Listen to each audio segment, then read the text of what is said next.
Decía yo en la homilía esta mañana en misa que esto se parece un poco al circo, cuando dicen más difícil todavía. Si el domingo pasado teníamos problema en aceptar a ese Dios que Jesús nos presentaba en la parábola del Hijo Pródigo, hoy tenemos mucho más problema con el Evangelio. Pareciera a una primera vista que Jesús alaba a un administrador que es, en lenguaje nuestro, mafioso o corrupto. Ese administrador que le han chapado con las manos en la masa, le han acusado a su dueño y el dueño le llama para decirle que lo va a despedir. Y entonces él empieza a pensar qué haría para solucionar su futuro y lo mejor que encuentra es llamar a los deudores de su amo y decirles que cambien el recibo y que rebajen la deuda sustantivamente. Hasta ahí tenemos claro que Jesús no alaba ni al amo que se ha hecho rico con lo que no debía, ni al administrador que es el encargado de ir recogiendo el dinero de los pobres que van endeudándose con su señor, sino que alaba únicamente la astucia, la viveza, la creatividad de ese administrador que tiene que solucionar su futuro y lo hace rebajando la deuda de aquellos a los que antes habían isado el dueño y él mismo.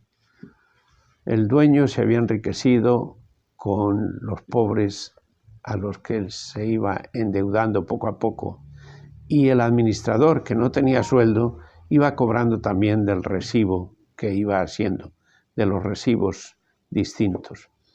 Bien, está claro que Jesús no alaba la corrupción, ni alaba a los corruptos. Eso está claro.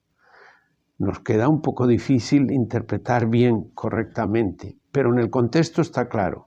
Y el final del Evangelio nos lo deja mucho más claro, cuando Jesús dice: sepan bien que nadie puede servir a dos señores, no se puede servir a Dios y al dinero. Por supuesto que ahora lo entendemos bastante bien y nos ayuda mucho la primera lectura del profeta Amós. Cada vez que hay crisis en Israel, el Señor, Dios, manda profetas para dejarles muy claro que les ha dado los mandamientos para que les ayuden a vivir en fraternidad, para que haya una armonía en el pueblo, y que ellos la rompen cada vez que dejan de tener en cuenta esa igualdad, esa solidaridad entre ellos. Por eso el profeta Amós hoy clama fuerte: ay de ustedes los que están maquinando día y noche y están pensando a ver cuándo acaba el día de fiesta para empezar a robar, a aprovecharse de los pobres. Y habla del peso, del precio, etc. Hoy tendríamos que ver otros ejemplos, pero está clarísimo que Dios no comulga ya en el Antiguo Testamento con el abuso, con el robo, con la corrupción. Tenemos un hecho muy importante. En América Latina acuñamos la expresión de la opción por los pobres y en todo el mundo se empezó a hablar de la opción por los pobres, para nosotros lo más evangélico.